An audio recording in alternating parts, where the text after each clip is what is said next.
En cierta ocasión, un grupo de estudiantes de un seminario teológico se reunieron en una cancha de la institución a jugar basquetbol, baloncesto.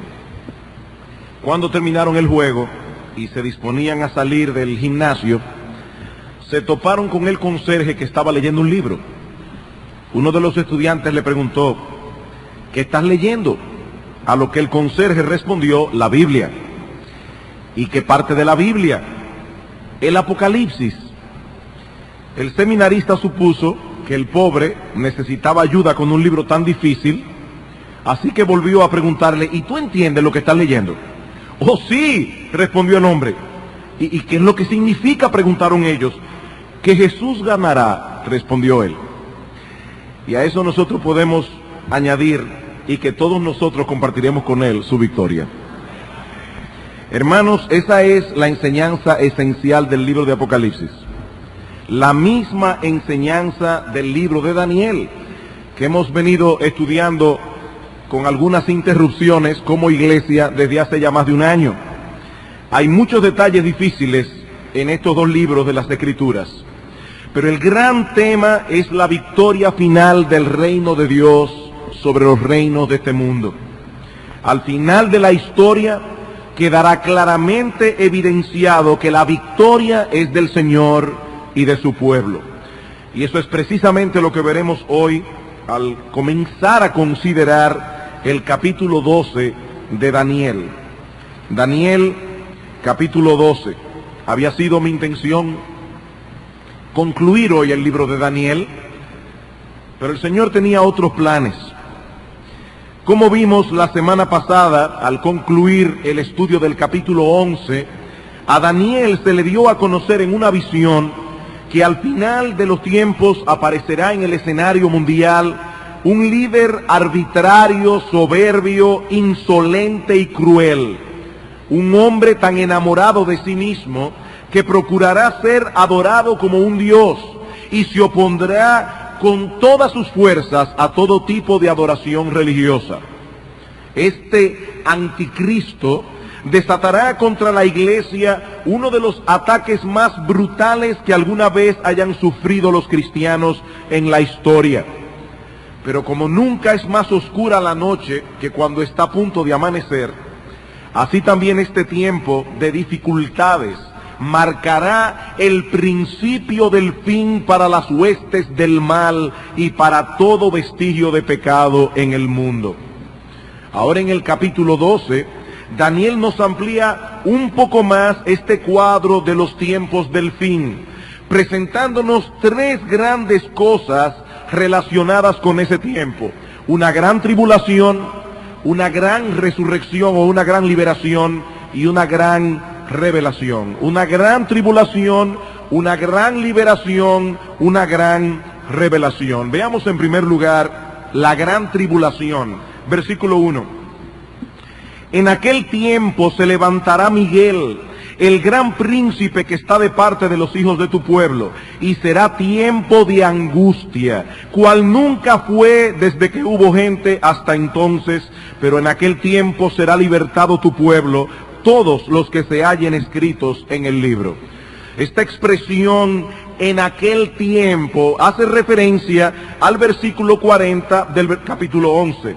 Daniel capítulo 11, versículo 40, hablando del anticristo, dice: pero al cabo del tiempo el rey del sur contenderá con él. Al cabo del tiempo, en el hebreo literalmente dice: en el tiempo del fin. Y ahora Daniel capítulo 12, versículo 1 comienza diciendo: en aquel tiempo, en el tiempo del fin. Versículo 4. Pero tú, Daniel, cierra las palabras y sella el libro hasta el tiempo del fin. Versículo 9. Él respondió: anda, Daniel, pues estas palabras están cerradas y selladas hasta el tiempo del fin. Es obvio, hermanos, que la profecía de Daniel capítulo 12 tiene que ver con el tiempo del fin. En ese tiempo aparecerá el anticristo y su aparición traerá como consecuencia un tiempo de angustia cual nunca fue desde que hubo gente hasta entonces. Para ampliar un poco más este cuadro, Yo los invito a ir conmigo a uno de los pasajes de los evangelios más emocionantes y que más tiene que ver con este tiempo de tribulación. Me refiero al discurso del Señor en el Monte de los Olivos, Mateo 24. Mateo capítulo 24. Este pasaje ha dado no pocos dolores de cabeza a los estudiantes de las Escrituras a través de toda la historia. Y una de las razones para su dificultad es que aquí se mezclan varios eventos que son similares entre sí y hasta cierto punto relacionados, pero que ocurrirán en diversas épocas de la historia. Cuando nosotros estudiamos el capítulo 11 de Daniel, vimos cómo la profecía da un salto enorme en el tiempo, desde la figura de Antíoco Epífanes en el siglo II antes de Cristo, hasta la figura del anticristo, de la cual Antíoco es un prototipo. Y es que las profecías bíblicas muchas veces contemplan los eventos del futuro como alguien que observa a lo lejos el pico de dos montañas. Al observador le parece que los dos picos están inmediatamente uno al lado del otro. Pero si él pudiera verlo desde arriba, se daría cuenta que hay un gran valle entre los dos picos. El propósito de las profecías no es que nosotros podamos colocar todos los eventos futuros en una cronología minuciosamente detallada, no. El propósito es que tengamos una perspectiva del futuro que nos permita vivir en una forma adecuada en el presente. Y para eso, lo más importante no es la cronología, aunque tiene su importancia, pero lo más importante es que nosotros veamos la historia como Dios la ve. Cuando examinamos de cerca el discurso del Monte de los Olivos, nos damos cuenta que el Señor está haciendo uso de esa perspectiva profética para responder una pregunta que los discípulos formulan en el versículo 3. Pero para poder tener el contexto, vamos a leer desde el capítulo 23, versículo 37, hasta el capítulo 24, versículo 2. O versículo 3, perdón. Dice, el Señor acaba de traer una serie de ayes, sobre todo sobre los líderes del pueblo de Israel, y termina diciendo, Jerusalén, Jerusalén, que matas a los profetas y apedreas a los que te son enviados. Cuántas veces quise juntar a tus hijos, como la gallina junta sus polluelos debajo de sus alas, y no quisiste. He aquí, vuestra casa os es dejada desierta. Cristo está profetizando una calamidad sobre el pueblo de Israel, porque os digo que desde ahora no me veréis hasta que digáis, bendito el que viene en el nombre del Señor. Cuando Jesús salió del templo, parece que los discípulos se quedaron pensando en esa calamidad. Cuando el Señor salió del templo y se iba, se acercaron sus discípulos para mostrarle los edificios del templo. Respondiendo él les dijo, ¿veis todo esto? De cierto os digo que no quedará aquí piedra sobre piedra que no sea derribada. Y ahí vienen los discípulos a preguntar. Y estando él sentado en el Monte de los Olivos, los discípulos se le acercaron aparte diciendo, dinos, ¿cuándo serán estas cosas? ¿Y qué señal habrá de tu venida y del fin del siglo? Noten que la pregunta de los discípulos tiene que ver con tres eventos que ellos están relacionando entre sí, como si fueran a suceder uno detrás del otro. La destrucción del templo, la segunda venida de Cristo y el fin del mundo. Para ellos, la destrucción del templo de Jerusalén, un edificio que era inmensamente grande y fuerte, la destrucción del templo era algo tan improbable que si el templo llegara a ser destruido, tiene que ser que había llegado el fin del mundo. Pero el Señor Jesucristo les hace ver que estos eventos no sucederán inmediatamente uno detrás del otro. Versículo 4. Respondiendo Jesús les dijo, mirad que nadie os engañe, porque vendrán muchos en mi nombre diciendo yo soy el Cristo, y a muchos se engañarán, y oiréis de guerras y rumores de guerra. Mirad que no os turbéis, porque es necesario que todo esto acontezca. Y ahora noten, pero aún no es el fin, porque se levantará nación contra nación y reino contra reino, y habrá pestes y hambres y terremotos en diferentes lugares, y todo esto será principio de dolores. Entonces os entregarán a tribulación y os matarán, y seréis aborrecidos de todas las gentes por causa de mi nombre. Muchos tropezarán entonces y se entregarán unos a otros, y unos a otros se aborrecerán, y muchos falsos profetas se levantarán y engañarán a muchos. Y por haberse multiplicado la maldad, el amor de muchos se enfriará, mas el que persevere hasta el fin, éste será salvo. Y será predicado este evangelio del reino en todo el mundo para testimonio a todas las naciones, y entonces vendrá el fin. Hermanos, ¿qué es lo que el Señor está diciendo aquí? Que estas señales que se mencionan a partir del versículo 4 no son un indicativo de que está llegando el fin. Este es el error del que Cristo quiere librar a sus discípulos. Hermanos, estas señales han estado presentes a lo largo de toda la historia con mayor o menor intensidad. Falsos mesías, guerras y rumores de guerras, hambres, terremotos, persecuciones, apostasía, falsos profetas. James Montgomery Boyce le llama a esto señales que no son señales. Cada vez que comienzan a pasar estas cosas, la gente cree que está llegando el fin del mundo. Y Cristo dice, no, no está llegando el fin del mundo. Estas no son señales del fin. Eso es lo que el Señor está diciendo aquí. No lo son. Antes de que yo regrese a la tierra, el Evangelio debe ser predicado a todas las naciones. Por eso, cuando ustedes vean todas estas cosas, entiendan, no está llegando el fin. Noten el versículo 6. Oiréis de guerras y rumores de guerras. Mirad que no os turbéis, porque es necesario que todo esto acontezca, pero aún no es el fin. De hecho, más bien Cristo le llama señales que son como dolores de parto.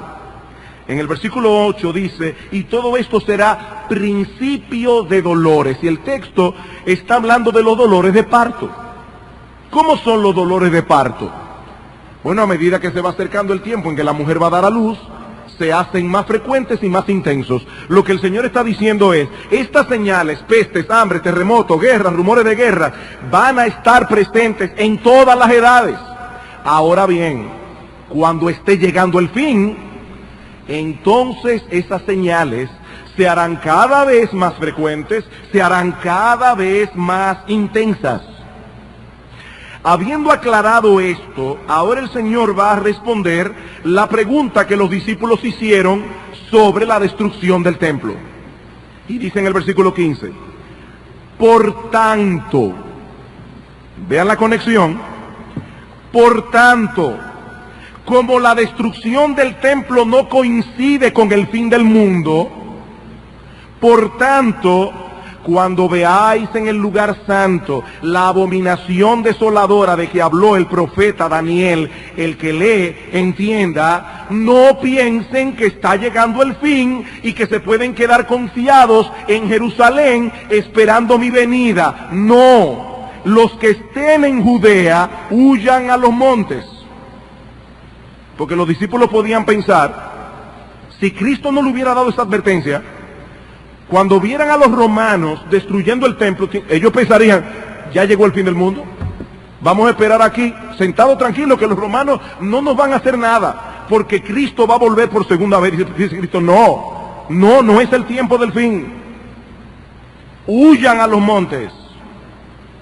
Así como el templo fue profanado en los días de Antíoco Epífanes, cuando este rey malvado colocó en el templo una imagen de Zeus Olimpo y le sacrificó una puerca en el altar, así también el templo sería profanado otra vez.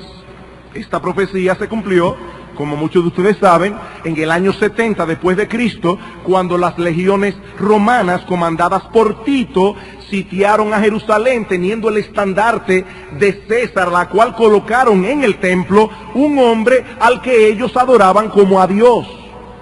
Y finalmente los romanos destruyeron el templo. Y tal como el Señor profetizó en el versículo 2, la destrucción fue tan grande que no quedó en el templo una piedra sobre otra. Fue una destrucción total. Y lo que vino inmediatamente después fue una masacre horrible. Por eso es que Cristo advierte a los suyos que debían huir de Judea tan pronto estas cosas comenzaran a ocurrir. Versículo 16. Entonces los que estén en Judea huyan a los montes. El que esté en la azotea no descienda para tomar algo de su casa. Y el que esté en el campo no vuelva atrás para tomar su capa. Huyan, dice Cristo. Mas ay de las que estén encinta y de las que críen en aquellos días. Orad pues que vuestra huida no sea en invierno, ni en día de reposo, porque los fariseos habían hecho tanto prurito con el día de reposo, que mucha de esta gente no iba a recibir ayuda. Y de hecho, para algunos que todavía tenían en su mente algunas cosas como estas, en el tiempo de Antíoco Epífanes, porque una parte de la huida fue en día de reposo, muchos judíos sufrieron más de la cuenta. Dice Cristo, orad que vuestra huida no sea en invierno, ni en día de reposo, porque habrá entonces gran tribulación, cual no la ha habido desde el principio del mundo hasta ahora, ni la habrá. Y si aquellos días no fueren acortados, nadie sería salvo, mas por causa de los escogidos, aquellos días serán acortados. Ahora, hermanos, ¿cómo nosotros podemos saber con certeza que esta profecía se refiere a la destrucción del templo en el 70 después de Cristo? En el 70, una profecía que ya se cumplió. Vamos a Lucas, capítulo 21. Lucas, capítulo 21. Versículo 20. Noten la similitud de los pasajes. Pero cuando viereis a Jerusalén, Jerusalén, la ciudad, rodeada de ejércitos, sabed entonces que su destrucción ha llegado. Entonces los que estén en Judea huyan a los montes, el mismo pasaje, y los que en medio de ella váyanse, y los que estén en los campos no entren en ella, porque estos son días de retribución para que se cumplan todas las cosas que están escritas. Mas ay de las que estén encinta y de las que críen en aquellos días, porque habrá gran calamidad en la tierra e ira sobre este pueblo, y caerán a filo de espada, y serán llevados cautivos a todas las naciones, y Jerusalén será hollada por los gentiles hasta que los tiempos de los gentiles se cumplan. Es obvio, hermanos, que aquí se está hablando de algo que ya pasó. Tres cosas se profetizan con respecto a los judíos en el versículo 24. En primer lugar, que iban a caer a filo de espada.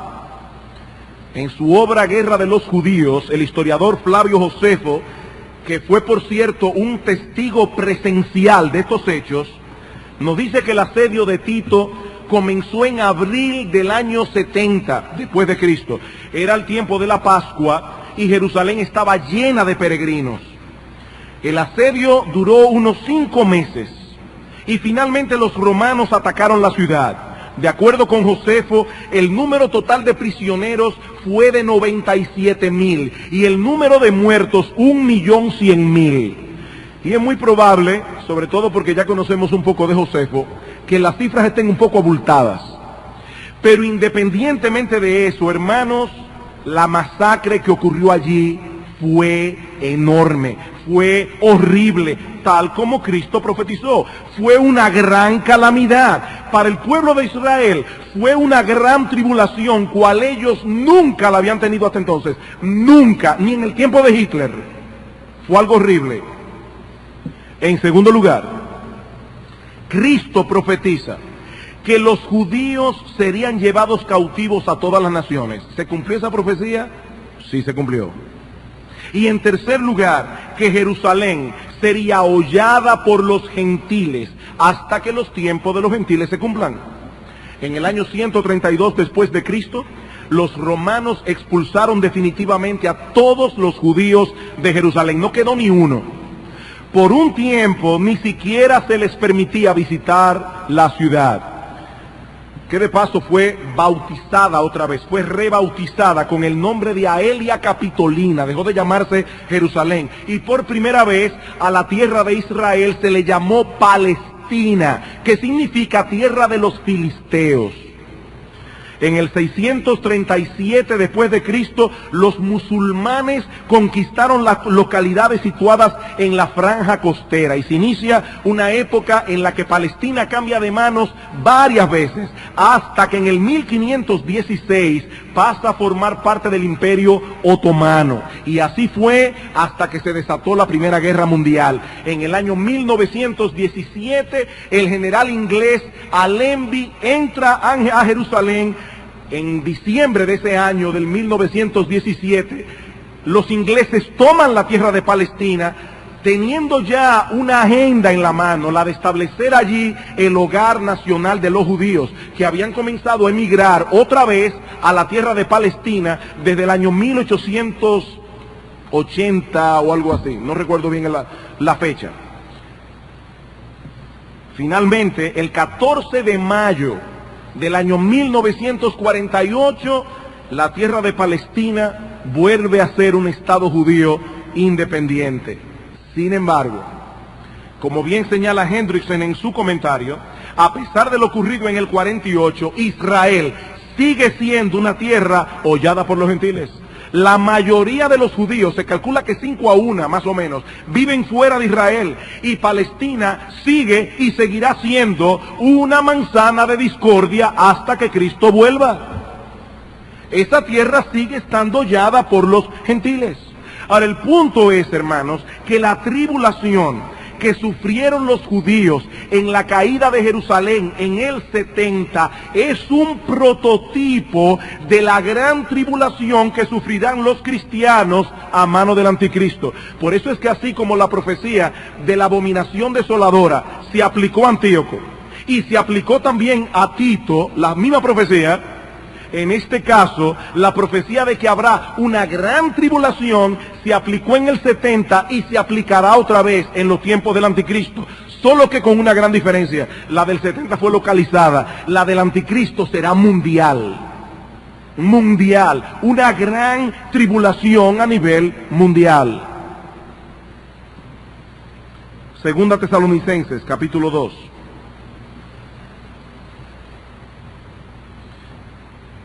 Perdón, antes de buscar Tesalonicenses, vamos a Lucas 21, otra vez, porque hubo algo que se me pasó y no quiero que quede en el aire. Noten cómo dice en el versículo 24, caerán a filo de espadas, serán llevados cautivos a todas las naciones. Jerusalén será hollada por los gentiles hasta que los tiempos de los gentiles se cumplan. Versículo 25. Entonces, cuando se cumplan los tiempos de los gentiles, habrá señales en el sol, en la luna, en las estrellas y en la tierra. Está hablando allí de la segunda venida de Cristo. Es allí donde encaja Mateo capítulo 24, versículo 29. Mateo 24, versículo 29. E inmediatamente después de la tribulación de aquellos días, el sol se oscurecerá, la luna no da su resplandor, las estrellas caerán del cielo, las potencias de los cielos serán conmovidas, y entonces aparecerá la señal del Hijo del Hombre en el cielo. Yo decía el domingo pasado que muchos buenos hermanos en Cristo entienden que nosotros no estaremos aquí cuando surja el anticristo y cuando el mundo se vea envuelto en esta gran tribulación. Pero eso no concuerda con lo que el texto enseña. Dice en el versículo 31 que cuando aparezca el Hijo del Hombre sobre las nubes del cielo con poder y gran gloria, versículo 31, enviará sus ángeles con gran voz de trompeta y juntarán a sus escogidos.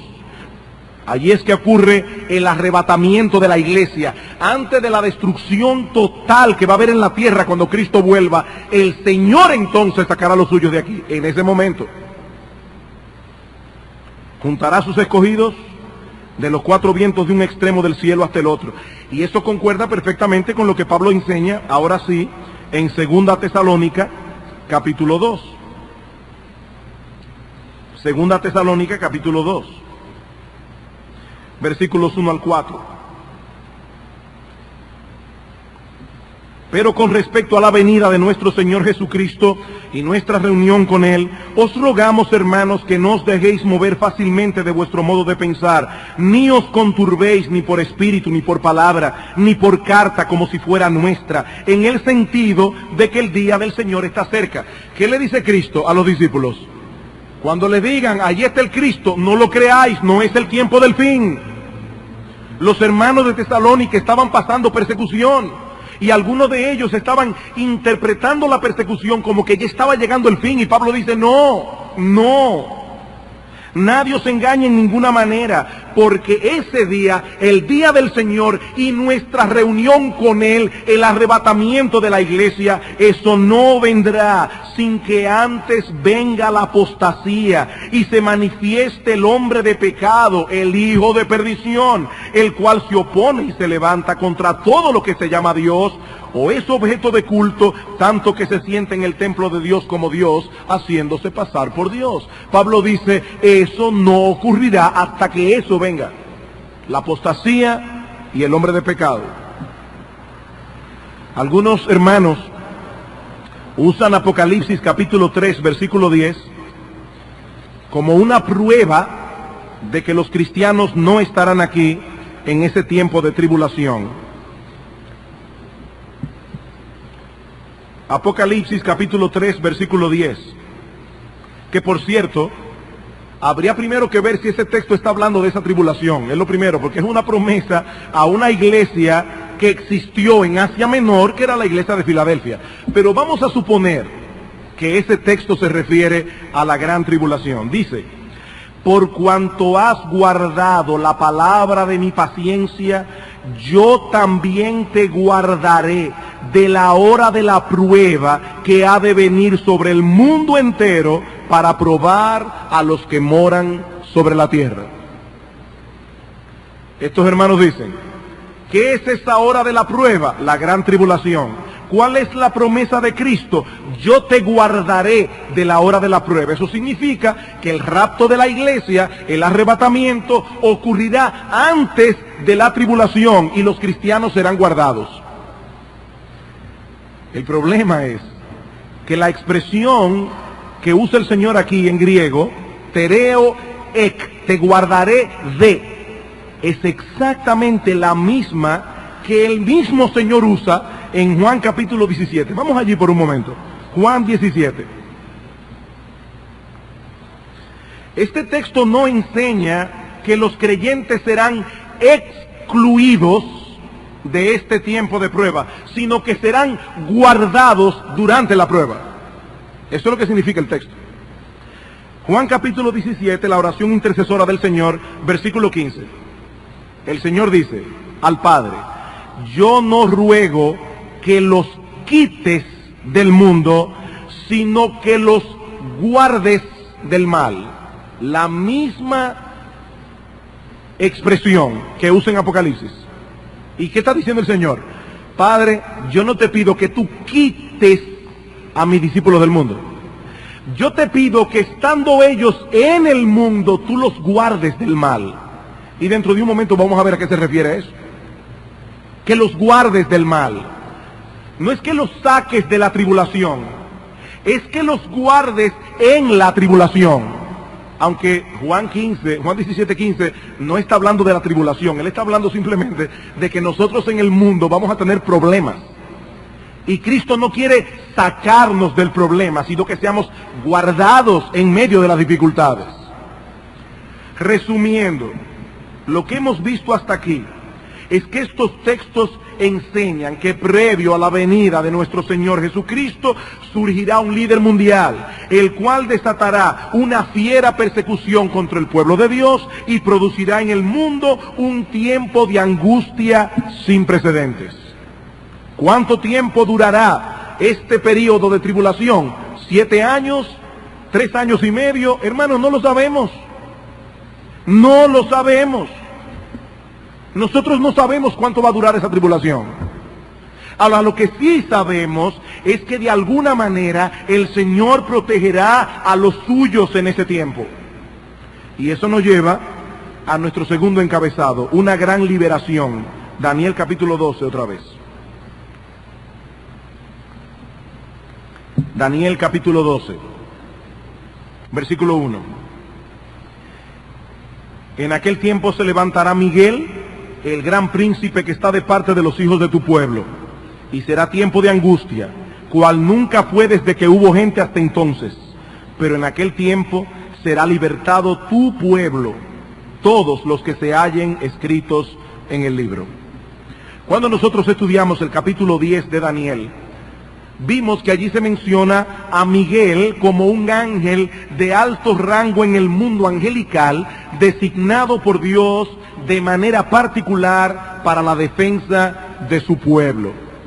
Y es lo mismo que vemos aquí. A Miguel se le designa como el gran príncipe que está de parte de los hijos de tu pueblo.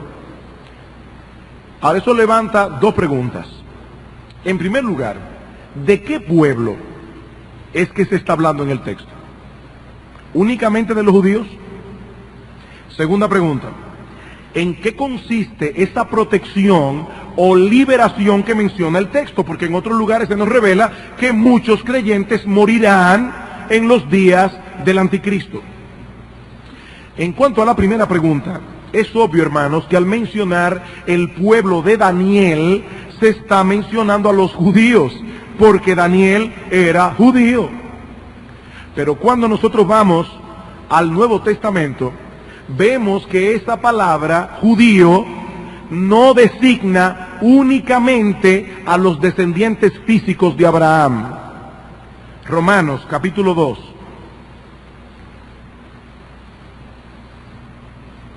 Romanos capítulo 2.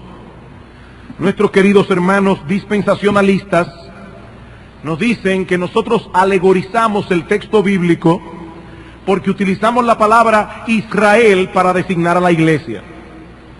Pero resulta que nosotros no estamos alegorizando absolutamente nada. Yo no creo en la interpretación alegórica de las Escrituras. Yo creo que la Escritura debe interpretarse literalmente. Ahora, cuando hablamos de una interpretación literal, lo que nosotros queremos decir es que debemos interpretar cada cosa en la Escritura como la Escritura la interpreta. Nosotros no podemos asignar un significado a una palabra y después forzar a que todos los textos bíblicos en que usa esa palabra signifique eso. No, nosotros tenemos que preguntarnos, ¿cómo interpreta la Biblia ese texto? ¿Cómo interpreta la Biblia misma esa palabra? Bueno, ¿cómo lo interpreta la Biblia? Vamos a Romanos capítulo 2, versículo 28.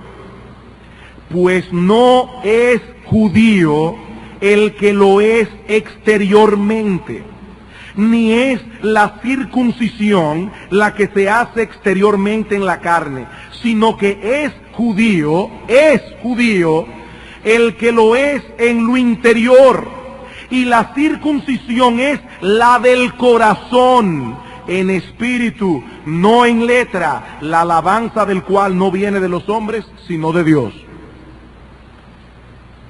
Cuando Cristo nos salva, Él nos circuncida el corazón, dice Colosenses.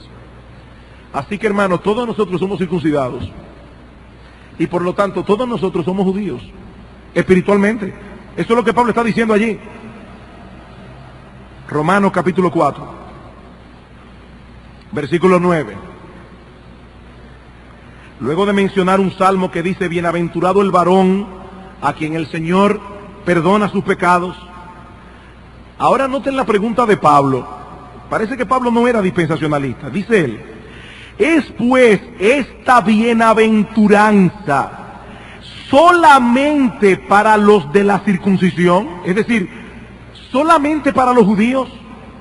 ¿O también para los de la incircuncisión? Es decir, para los gentiles. Para ti, para mí, que nacimos en San Juan de la Maguana, en Baní, en Asua. ¿Para quién es? Dice Pablo, porque decimos que a Abraham le fue contada la fe por justicia. Y ahora noten el razonamiento de Pablo. ¿Cómo pues le fue contada? ¿Estando en la circuncisión o en la incircuncisión? Pablo se pregunta, cuando el Señor le dijo a Pablo que él había sido justificado por la fe, ¿estaba Pablo circuncidado? Eso es lo que le está preguntando. ¿Estaba Pablo circuncidado? No. No, la señal vino después. Leanlo en Génesis, dice, el mismo Pablo responde, no en la circuncisión, sino en la incircuncisión. Abraham recibió la promesa de justificación por fe siendo un incircunciso. Y recibió, versículo 11, la circuncisión como señal, como sello de la justicia de la fe que tuvo estando aún incircunciso. Y miren la conclusión que saca Pablo. Para que fuese padre de todos los creyentes no circuncidados, a fin de que también a ellos, es decir, a ti y a mí, mi hermano, la fe les sea contada por justicia. Y padre también de la circuncisión, para los que no solamente son de la circuncisión, es decir, para los que no solamente son judíos porque nacieron en la tierra de Israel y sus padres son hebreos, sino que también siguen las pisadas de la fe que tuvo nuestro padre Abraham antes de ser circuncidado. ¿Qué razonamiento? Dice, a Pablo se le dijo, por la fe tú has sido justificado. Y Pablo era un incircunciso, igual que tú, igual que yo. Un gentil. Y la circuncisión vino después.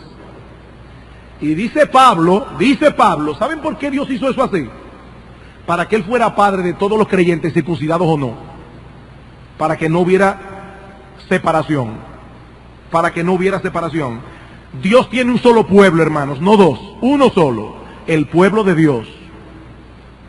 Los incrédulos de Israel son aquellas ramas que fueron desgajadas por su incredulidad. Y nosotros, que venimos de un olivo silvestre, fuimos injertados en el buen olivo. Y ahora somos parte de ese olivo. Hay un solo olivo, no dos. Romanos capítulo 9.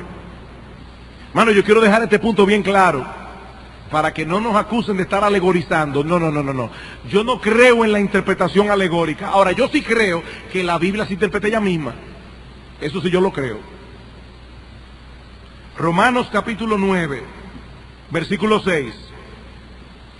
Pablo dice, yo tengo gran tristeza y dolor por mis hermanos de raza. Y ahora dice en el versículo 6, no que la palabra de Dios haya fallado, porque no todos los que descienden de Israel son israelitas, ni por ser descendientes de Abraham son todos hijos. Y para probarlo, él dice, Abraham tuvo a Isaac. Se le dijo, en Isaac te será llamada descendencia, no en Ismael. Por lo tanto, ¿qué prueba eso? Que no es por ser un hijo físico de Abraham, porque Ismael también lo era. Y los descendientes de Ismael no estaban incluidos. Esto es, no los que son hijos según la carne son hijos de Dios, sino que lo son los que son hijos según la promesa. Esos son contados como descendientes. ¿Quiénes son los judíos? Los descendientes de Abraham. Yo pregunto, a la luz de Romanos 9, ¿yo soy un descendiente de Abraham? Y no por ser árabe, por ser cristiano. Sí, yo soy un descendiente de Abraham, porque yo creí como él creyó. Y tú también, mi hermano. Somos descendientes de Abraham. ¿Todavía no está claro? Gálatas capítulo 3.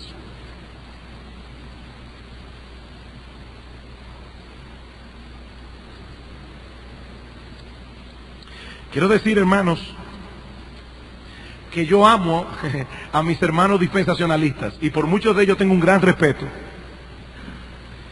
Pero entiendo que aquí están equivocados. Gálatas capítulo 3, versículo 10. Porque todos los que dependen de las obras de la ley, o sea, los que se quieren salvar guardando los 10 mandamientos, haciendo buenas obras, están bajo maldición. Pues escrito está, maldito todo aquel que no permaneciera en todas las cosas escritas en el libro de la ley para hacerlas. Y que por la ley ninguno se justifica para con Dios, es evidente, porque el justo por la fe vivirá. Y la ley no es de fe, sino que dice, el que hiciere estas cosas vivirá por ellas. Cristo, gloria al Señor por eso, nos redimió de la maldición de la ley, hecho por nosotros maldición, porque está escrito, maldito todo el que es colgado en un madero. Y ahora lo oyen, versículo 14, escuchen.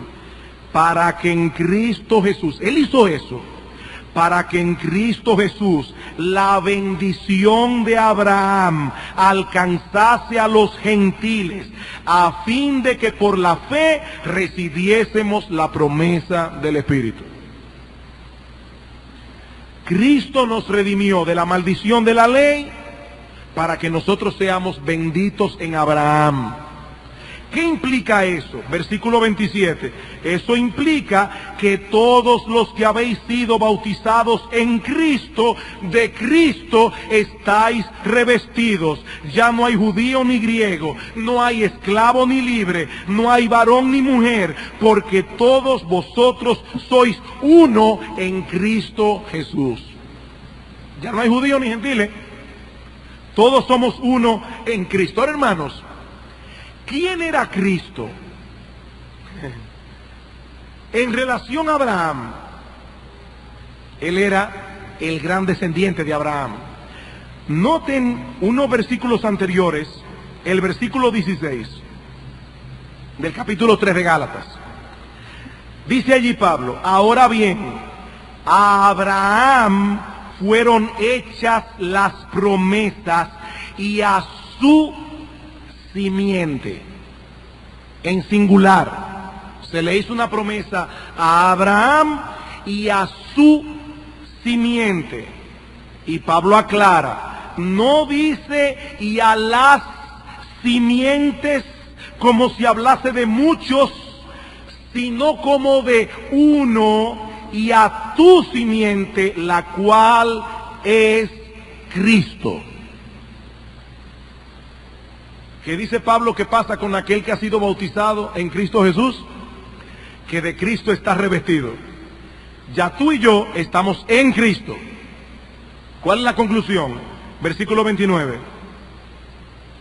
Leímos el 28, ya no hay judío ni griego, no hay esclavo ni libre, no hay varón ni mujer, porque todos vosotros sois uno en Cristo Jesús. Y si vosotros sois de Cristo, ciertamente linaje de Abraham sois, y herederos según la promesa. Yo espero, hermano, que no haya ninguna duda ya. ¿Cuál es el pueblo de Daniel? ¿Cuál es ese pueblo de Israel que será guardado, que será protegido, que será librado? Los creyentes en Cristo. Los cristianos que estén vivos en esa época. No está hablando de un pedacito de tierra en Palestina.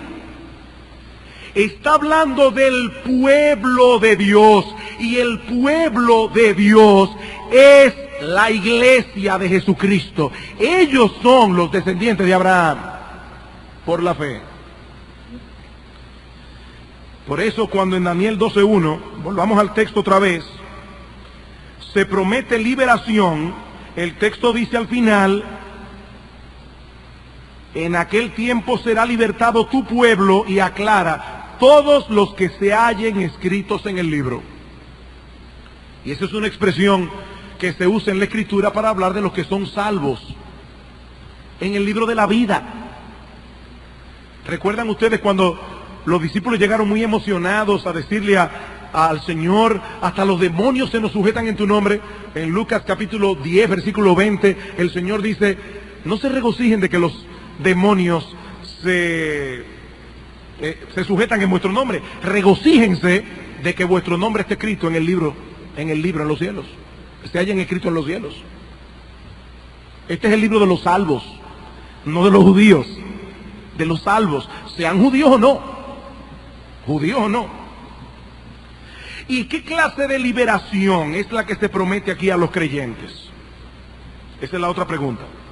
Bueno, obviamente no se trata de ser totalmente librados de padecer aflicciones. En ningún lugar de la Biblia se le promete al creyente una vida libre de dificultades. Todo lo contrario, todo lo contrario. El Señor dijo: en el mundo tendréis aflicción. Y en Hechos capítulo 14, versículo 22, Pablo dice, es necesario que a través de muchas tribulaciones entremos en el reino de Dios. Y en 2 Timoteo capítulo 3, versículo 12, dice Pablo, todos los que quieran vivir piadosamente en Cristo Jesús padecerán persecución. Nadie, ningún creyente será librado de eso. Y si hay un tiempo en que eso será manifiesto como en ninguna otra época de la historia, es en esa tribulación final.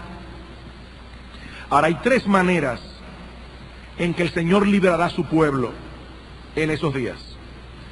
En primer lugar, y esto lo digo sobre todo, yo no sé cuándo serán esas cosas, tal vez tú y yo no la veamos, pero muchos creyentes se preguntan, ¿y si a mí me toca pasar por eso?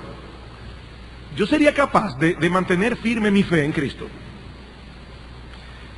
Mi hermano, en primer lugar, el Señor guardará las almas de los verdaderos creyentes para que no claudiquen en medio de la persecución. El Señor los librará en ese sentido. En ese sentido. Romanos capítulo, bueno, el tiempo se me está yendo, pero en Romanos capítulo 8, versículo 35 al 39, búsquenlo en sus casas. Pero allí Pablo dice, ¿quién nos separará del amor de Cristo? ¿Tribulación? ¿Persecución? ¿Hambre? ¿Peligro? ¿Espada?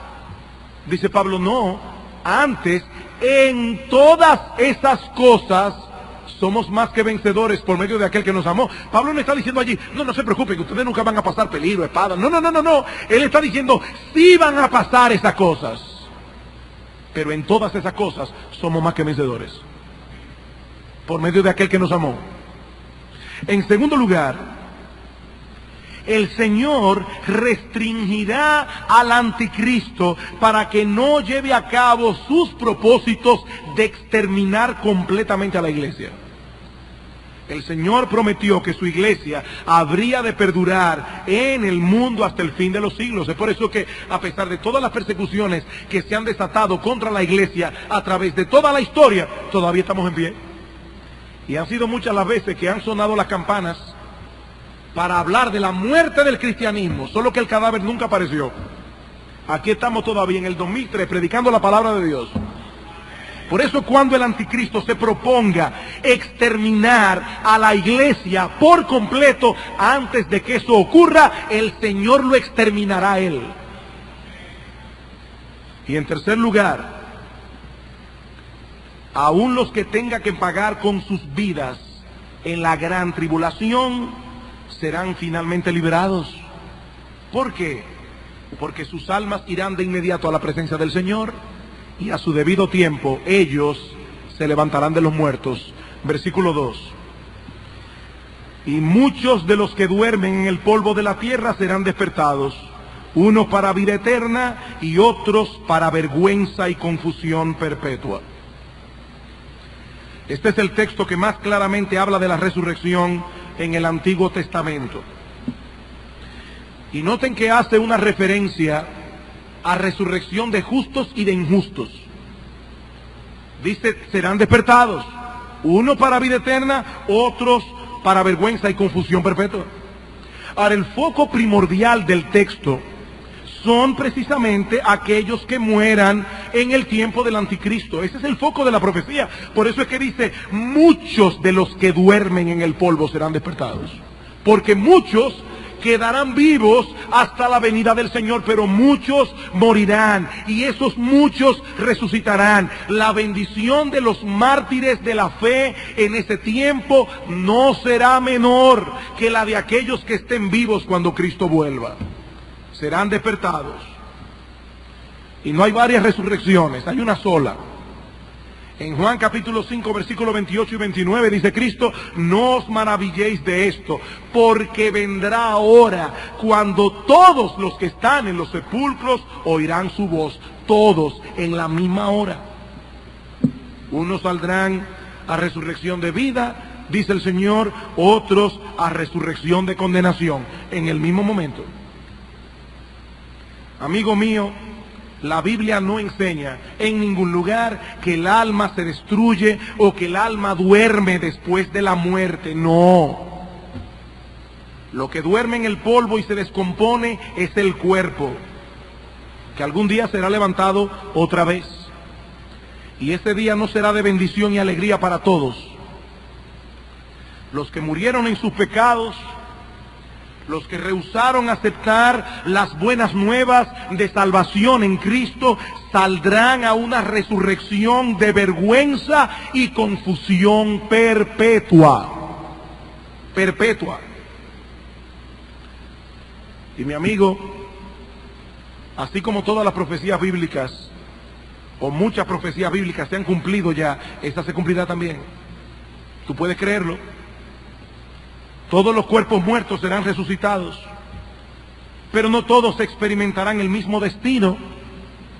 Algunos serán levantados para disfrutar en cuerpo y alma la vida eterna que Cristo compró para ellos en la cruz del Calvario, y de la cual vinieron a ser partícipes por la fe. El resto será levantado para sufrir en cuerpo y alma el castigo que merecen por sus pecados. El que merecen.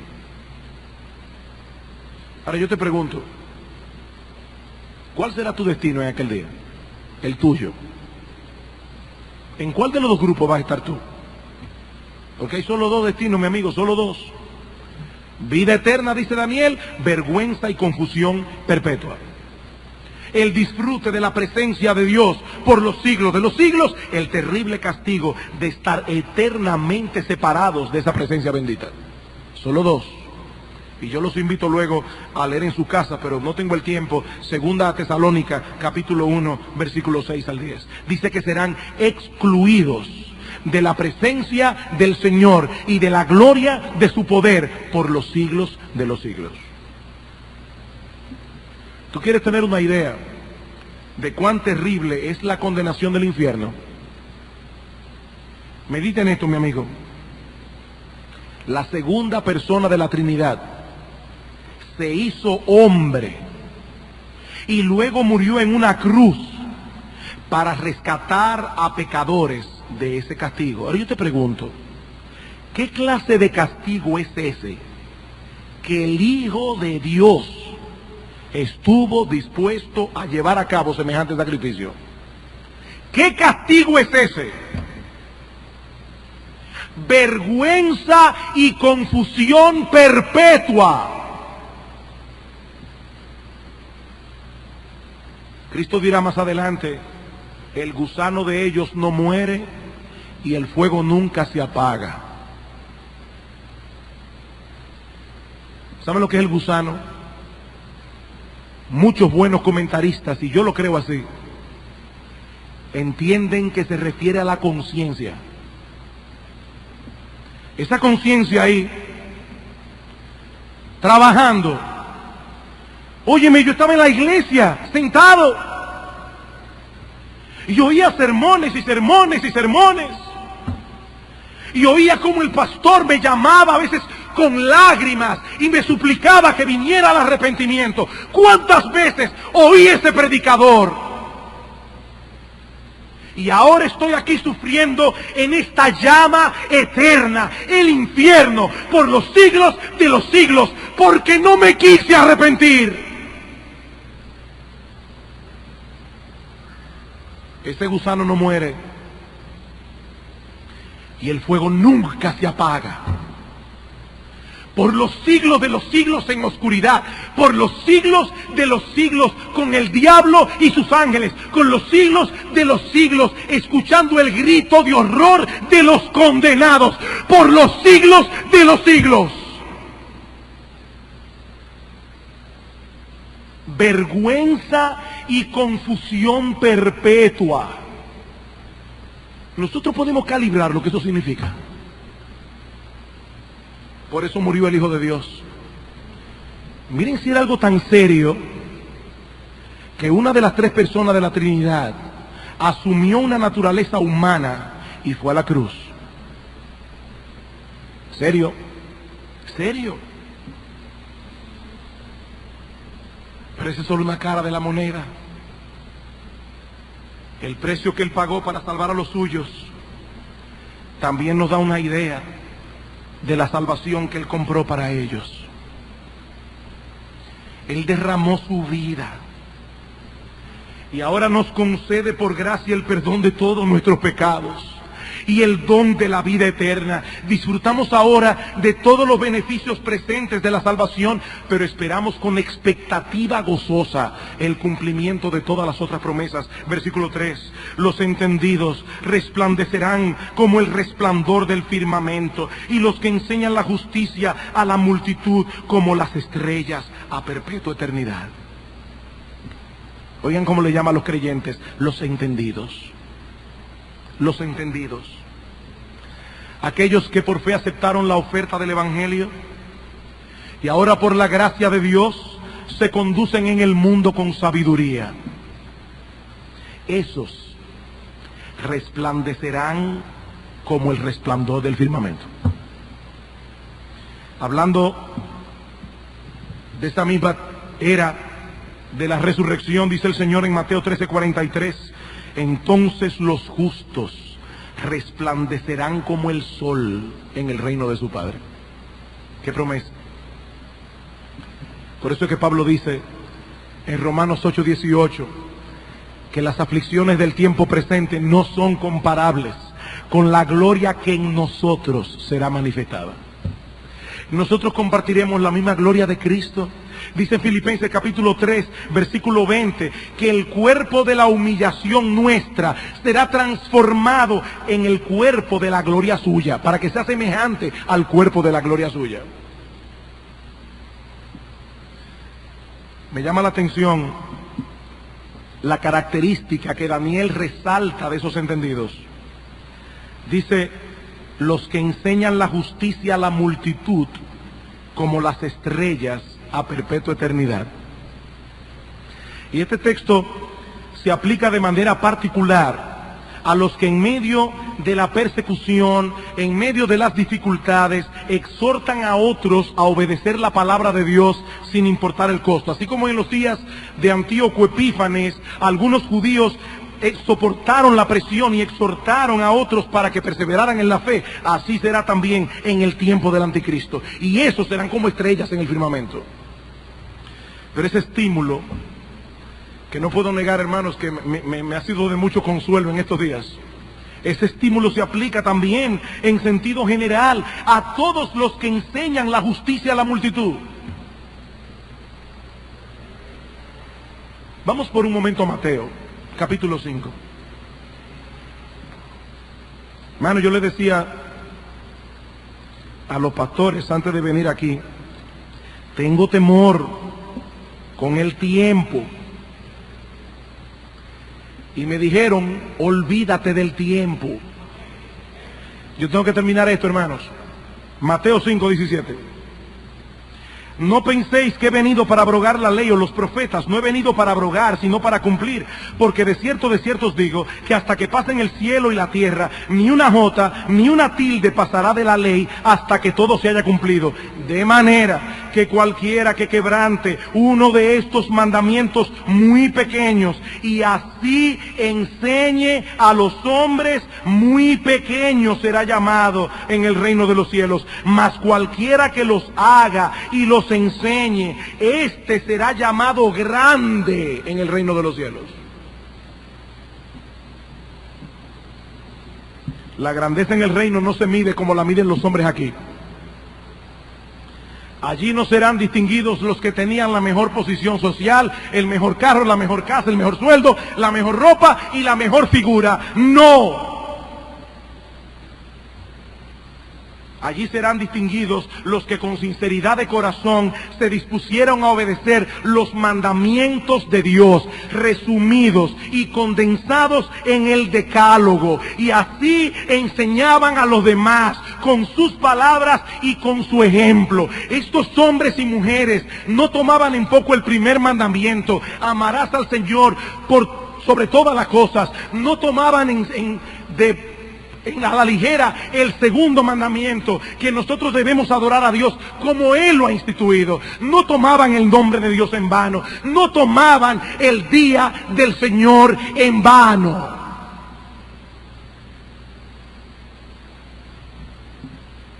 Violándolos ellos y contribuyendo a que otros lo violen también.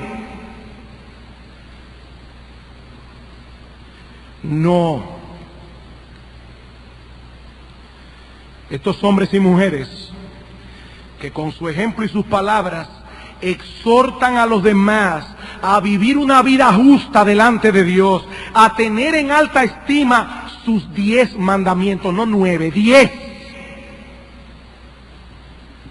Ellos resplandecerán como las estrellas a perpetua eternidad.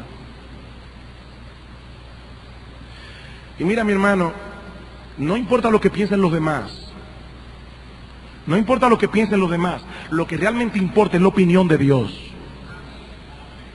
Y lo que ese texto enseña es que Dios tiene en alta estima a esos hombres y mujeres, aunque los acusen de quisquillosos, aunque los acusen de legalistas, Dios los tiene en alta estima.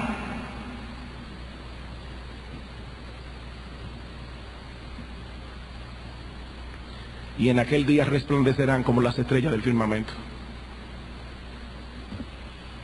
Es una pena ver a creyentes, a personas que dicen ser creyentes, tomando tan a la ligera los mandamientos de Dios. Es penoso, muy penoso. Y por supuesto, la niña fea es el cuarto. Día de reposo para Jehová tu Dios. No harás en él obra alguna tú, ni tu hijo, ni tu hija, ni tu siervo, ni tu sierva. Ni trabajarás tú, ni harás que otros trabajen por ti, a menos que no sea una necesidad. Eso no se debe tomar a la ligera. Eso está en el decálogo igualito que los otros. A perpetua eternidad. Ay de aquellos que enseñen a los otros. No, mira esos mandamientos pequeños. Pequeños serán llamados en el reino de los cielos, si es que estarán ahí. Si es que estarán ahí.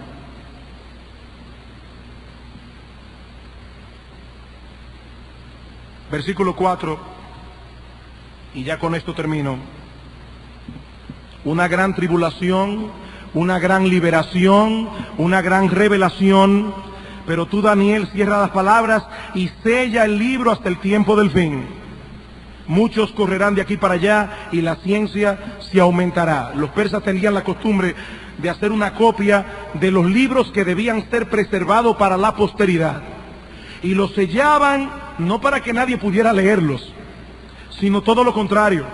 Eran sellados para que fuesen preservados y leídos por las generaciones futuras. Esa es la idea. Lo que el Señor está diciendo a Daniel es que esta profecía contenía en su libro, debía ser preservada para la posteridad. Estas palabras serían de mucho consuelo para los creyentes de todas las edades, pero sobre todo para los que tengan que vivir el tiempo del fin. Tristemente, no todos disfrutarían de ese consuelo. Dice que muchos correrán de aquí para allá y la ciencia se aumentará. Y la idea es que muchos desecharán la palabra de Dios. La desecharán y tratarán de encontrar respuesta en otros lugares. Y como consecuencia el conocimiento aumentará, pero no les servirá de nada en cuanto a los aspectos más importantes de la vida. Serán como gitanos, moviéndose de una teoría a la otra teoría, de un experto al otro experto, buscando aquí y allá lo que solo Dios puede darle. Y a final de cuentas, todo este conocimiento será vano, porque seguirán teniendo el mismo desasosiego en el alma, o lo que es aún peor, una paz ficticia, todavía peor. Sí, ciertamente, hay muchas cosas complicadas en el libro de Daniel. Yo le decía a alguien estos días, este libro me ha drenado. Sí, hay cosas difíciles, complicadas, pero hermanos, hay algo que está claro y diáfano como la luz del mediodía. La historia humana se dirige inexorablemente al establecimiento del reino de Dios. Eso está claro. Allí los suyos resplandecerán como el resplandor del firmamento, como el sol, como las estrellas a perpetua eternidad. Mi hermano, medite en esto. Las aflicciones del tiempo presente no son comparables con la gloria que en nosotros habrá de manifestarse. No es comparable. Pero todavía no hemos llegado a la gloria. Todavía no hemos llegado.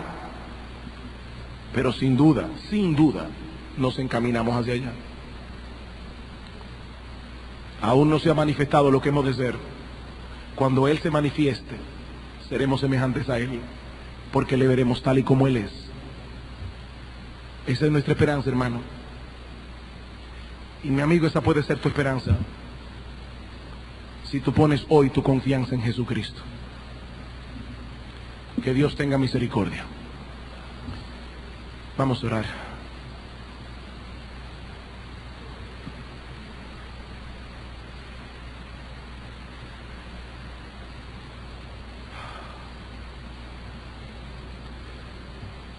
Oh Padre que estás en los cielos,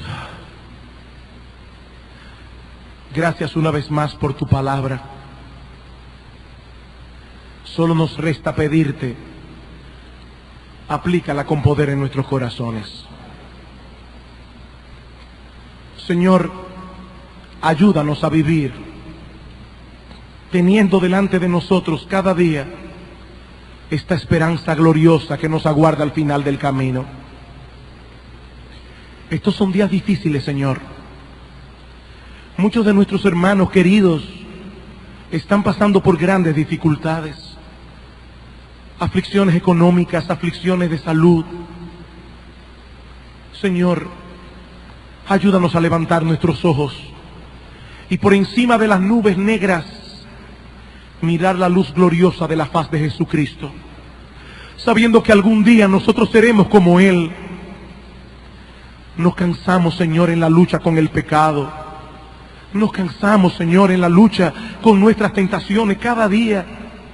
Qué bueno, Padre, saber que algún día estaremos en tu presencia sin vestigio de pecado, sin sentir ninguna tentación, ninguna seducción. Padre, qué bueno. Pero, Señor, hay muchos que están aquí sin Cristo, que si murieran en este momento, solo sería para esperar este terrible día en que sus cuerpos serán resucitados para vergüenza y confusión perpetua. Señor, ten misericordia de ellos. Señor, ten misericordia. Aplica tu palabra.